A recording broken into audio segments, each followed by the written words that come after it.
ৰাম নাৰায়ণ ৰাম।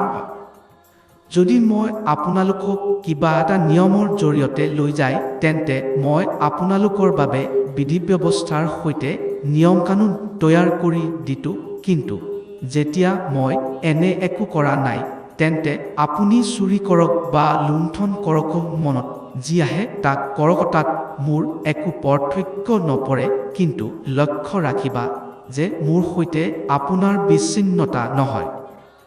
মোৰ নিয়ম হৈছে আপুনি কাম, ক্ৰোধ, লোভ, হিংসা কৰে নে নকৰে সেয়া মই চাবলৈ প্ৰয়োজন নাই।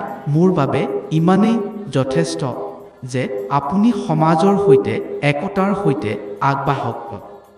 মোৰ আধ্যাত্মিক শক্তি বা মই যি লওঁ তাৰ শক্তিত ইয়াত কিবা বস্তু বাধা দিব নোৱাৰে, কিন্তু বাধা কেৱল তেতিয়াহে আহে যেতিয়া এণ্টিফৰ্চ বিৰোধী শক্তি এই কথা কৈ থৈ দিয়ে।